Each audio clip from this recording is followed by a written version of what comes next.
Alors j'enregistre ces 2 vidéos consécutivement. On va reparler donc de la R5 et j'en avais mis l'hypothèse en disant, bah, est-ce que franchement Renault ne s'est pas en fait, imputé, ne s'est pas en fait avec la R5, le fait d'être en tout électrique et de ne pas l'avoir proposé en hybride, sachant que le châssis en fait est dérivé de la Clio, il a été donc adapté et donc finalement de remettre sur le même châssis le même véhicule, sachant que le moteur électrique au final est à la place du thermique, et de trouver une solution donc sur une hybride.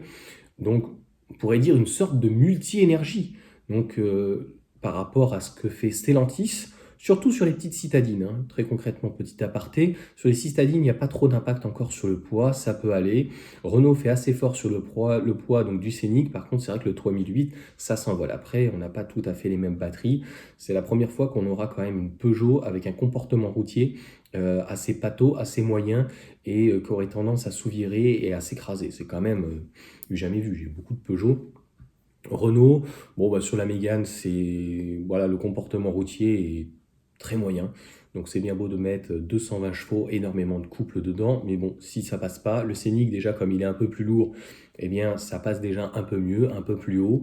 Et donc cette R5, si est-ce qu'elle aurait dû être en hybride? Donc je te mettrai de toute façon les informations ici, a priori qui ont été démenties par Renault ou quoi, est-ce qu'ils y travaillent? Ben, en fait, qu'ils y travaillent ou pas, c'est leur problème. Le fait qu'ils y travaillent pas, ben, c'est inquiétant parce que je pense que la R5 et l'électrique auraient dû être successful. Au final, la Mégane se vend, mais sans plus, très concrètement.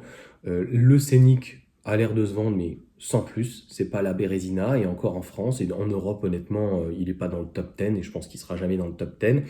Et la R5, même si elle arrive un petit peu plus tôt en termes de style par rapport à l'ID2 ou éventuellement Skoda, ce qu'ils vont faire, bon, malheureusement, je pense que le groupe Volkswagen va arriver avec une belle petite bombinette, une petite propulsion, l'aile rock, pendant que le Scénic, il te sort 220 chevaux en traction, l'aile rock, il te sort 286 chevaux, le dernier moteur de chez Volkswagen en propulsion, c'est quand même autre chose.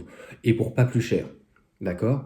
Donc là, en fait, limite, l'aile rock, il est en concurrence plus avec une Tesla qu'avec une Renault. Donc à un moment donné aussi, Renault, qu'est-ce qu'ils veulent faire? Est-ce qu'ils veulent monter en gamme? Ben, il faut proposer aussi de la puissance, il faut proposer de l'autonomie, il faut proposer des véhicules, entre guillemets, on va dire, un peu plus luxueux, un peu plus premium, et aussi au niveau des réceptions. Enfin, quand je dis des réceptions, je parle du SAV. Parce que, voilà, au niveau de la clientèle, bon, tu me diras, c'est pas forcément mieux des fois chez Audi. Donc, est-ce que ça va passer par cette case? Encore une fois, je ne sais pas.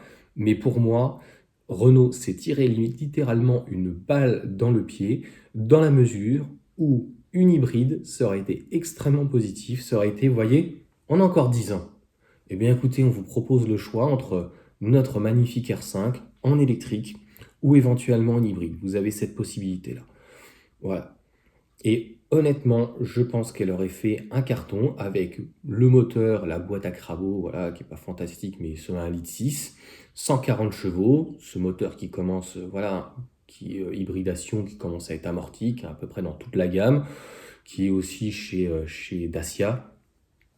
Je peux pas mieux dire, franchement, je peux pas mieux dire. Juste au moins une hybride, de pouvoir laisser une porte de sortie et que les gens puissent s'acclimater. Et on ne va pas reparler donc des fourberies marketing de mettre 150, 120, 95 chevaux.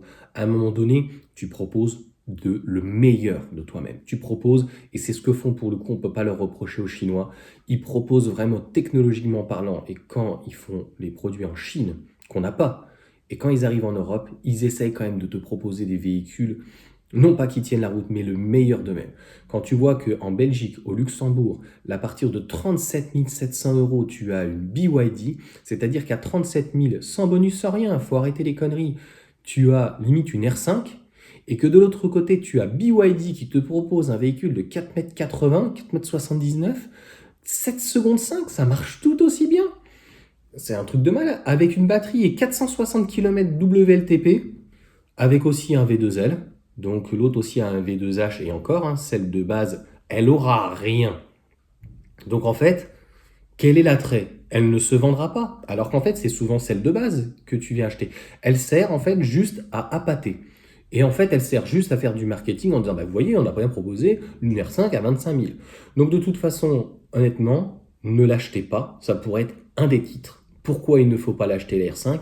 Une fois que le bonus, et si le bonus il baisse de 1000 ou 2000 euros l'année prochaine, donc pour ceux qui ont 4000, qui passent à 3000 ou à 2000 euros, eh bien, tu peux être sûr que la voiture, la R5, va baisser. Je ne parlerai pas non plus du groupe Stellantis où c'est une calamité, une catastrophe. Et on pourrait reparler clairement pourquoi finalement il faudrait attendre donc pour acheter cette R5. À moins d'avoir la dernière tendance, pour moi, je pense qu'en tout cas, il faut attendre. Voilà pour cette petite vidéo réflexion. Une R5 hybride, bah à la limite, dites-moi dans les commentaires, il faudrait que je fasse un sondage. Est-ce que vous pensez que c'est une bonne chose ou une mauvaise chose d'avoir une hybride, donc pas rechargeable, le simple hybride? Je vais faire un post.